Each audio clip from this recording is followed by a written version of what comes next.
And Woody likes the crooked cock. Amateur nudes. I was always like, we've talked about the Michelin thing before, but like ever since I heard what a Michelin rated restaurant was years and years and years ago, I was like, oh, that's so funny. That's like the tire company.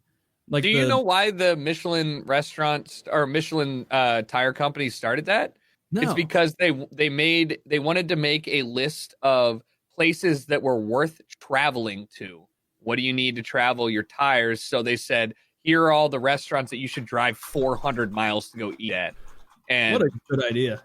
Right? Except that was like, I mean, what was it, like 1922 when somebody was like, I've got an idea. It's like, hey, Tommy, listen to this. Here's a lark. We'll tell them. Here's this. Listen to this. We'll tell them. They need to go to Johnny's on the East Coast. They're over there on the West Coast. What do you need to get their tires? Who's going to buy the tires? Yeah. Michelin. Road trip. Thank God you're on cocaine again, aren't you, Jerry? He's like, at the pharmacy. Yes. It's right down there. It's in the third aisle. It's illegal. Yeah.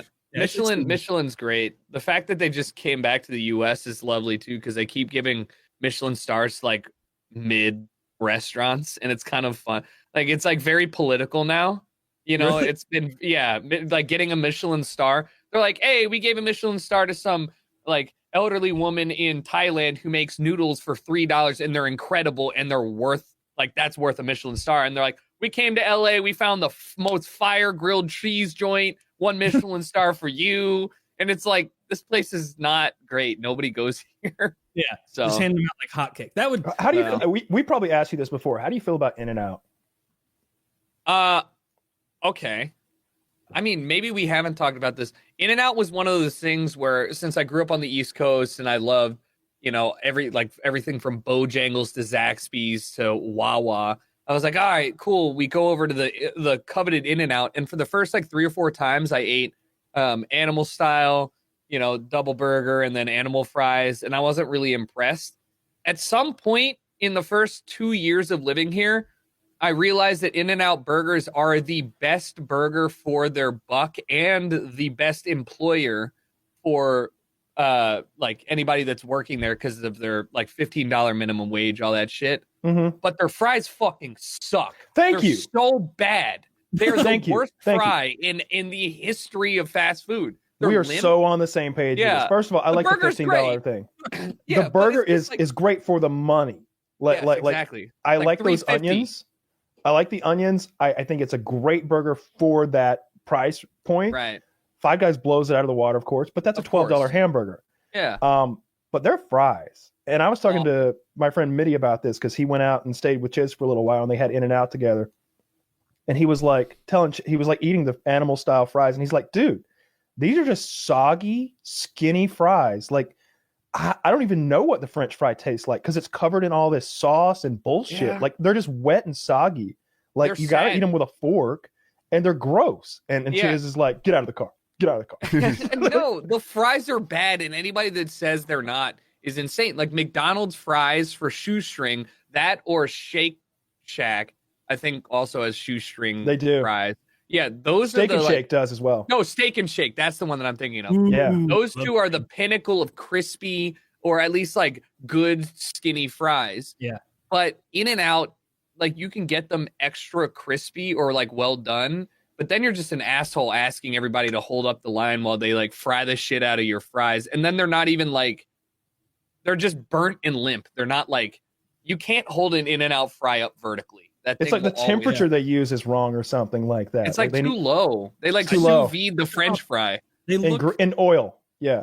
They look like gross. Fries that I would have bought at a little league kiosk. That's what I was gonna say. Really, I've never had In-N-Out, but I just looked up the animal style, and it's if I ordered that and I was expecting an experience, animal style experience, I'd be upset. I'd be not only does this, I'm not gonna eat this.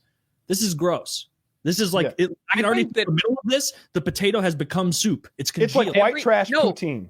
It is. Oh my God, that's 100% what it is. Yeah. It's West Coast SoCal bullshit poutine, and it's not even And at least poutines have crispy exterior fries that then they cover in gravy. None of these photos, when I Google animal style fries, none of these photos accurately represent how pale and lifeless the fucking potato fries are. They're just ghouls. I've only had it twice. And both times it was like a Californian being like, time for the experience. We're going to In-N-Out. And I was like, cool, man. Like, I like fast food. Let's go. I've never, I'm East Coast here. Let's do it. I just don't know how you can look at, I don't know how you can look at like an In-N-Out burger and then their fries and then say like, these are from the same company. I just uploaded it. Like the burger, the presentation, immaculate. All the ingredients stacked together, like it looks good. And then the fucking fries, it's like, who came up with this? Yeah, that burger looks tremendous. Yeah. That tomato looks nice and thick and hearty and healthy. Not one of those McDonald's tomatoes where it's like, it's pale, sad, limp. Yeah. It's a flaccid, disgusting, weak. No, and you know what I found out that I think one of the big reasons why I like In-N-Out burgers is because they griddle. They use the griddle to sear the part of the bun that touches the ingredients, which presents the or which makes the bun not get super soggy when you take it home because it's got that like crisp layering. And so like you take it home, you still get that crunch, and I'm like, ugh. My favorite fast food fries, I think, are the Zaxby's crinkle fries. Because I like a thicker fry, and they had that, whatever that seasoning shit they put on there is, it's like seasoned salt of some kind, is really fucking tasty. That and like obviously Five Guys, but Five Guys is like this weird middle ground. Five Guys is a cheat code. That's in between. Like you can't, it's a fast service, not a fast food. It's also like 50% more expensive than anything else you're going to compare it to. My friend was undoubtedly better. My friend from Australia was talking about like what happened when they introduced Five Guys for the first time in like Melbourne or something. He's like, the line was insane. He's like, it was like a 4-hour wait to get a fucking hamburger. like it was just so, it went crazy there. They love that shit. I don't understand that. I don't understand the culture behind behind waiting hours and hours. What the fuck? Well, that's our next topic.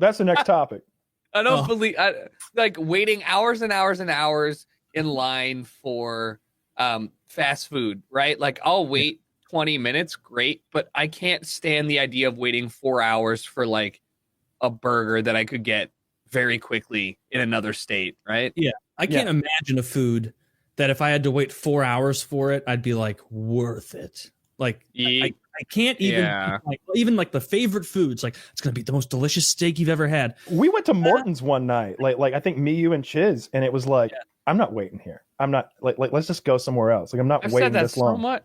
Yeah, you can get better. We didn't even check to see how long the wait was. Dude, it was so clear. It was so clear. Like it was standing room only at the bar. We got all the way there, and we were gonna go, and then I was like up there, like, hey, we just gonna ask how long the wait is, and you and Chiz were already like, too long, leaving, and I was like, we're gonna leave before we ask how long. I remember this, and you're nailing. This is exactly Taylor's reaction. Taylor was like blown away. How long the wait is, and they're like, yeah, it's too long of a wait, and I'm like, well, we don't know how long the wait is. What if there's a booth that nobody wants? There was a crowd of people waiting. Like there were 50 people who were just like standing there waiting to be seated, and Taylor's like, come on, it might be a 5-minute wait. It's like, no, it's a fucking hour and a half wait, clearly. And then we went home. It takes 45 minutes to make the souffle. Like this is not a quick place. I think Kyle won me back over because I was like looking forward to that steak, and Kyle's like, Taylor, we'll just go back, order Postmates, and get high and play Magic. And I was like, you know what? That does sound. We can't play Magic here. Yeah, we can't smoke here either. Yeah, you're right. The maitre d's all get all stuck up over there about my bong. Maybe check it at the door. Maybe I was so stoned when we got to the restaurant. I'm like, no, they won't have a wait. Come on, they won't have a wait. The food's there were here. So many people that it was stressful. Like I'm usually not like stressed out by crowds, but there were so many people. I was stressed out standing amongst them. It felt like a nightclub, like and not like a nice restaurant. I was just like, I can't be here right now. This is too many people. Too many people. Too many fucking people. Like it was more crowded than the fucking. I ended on that note. I love the wordplay. That was the best shit I've ever heard.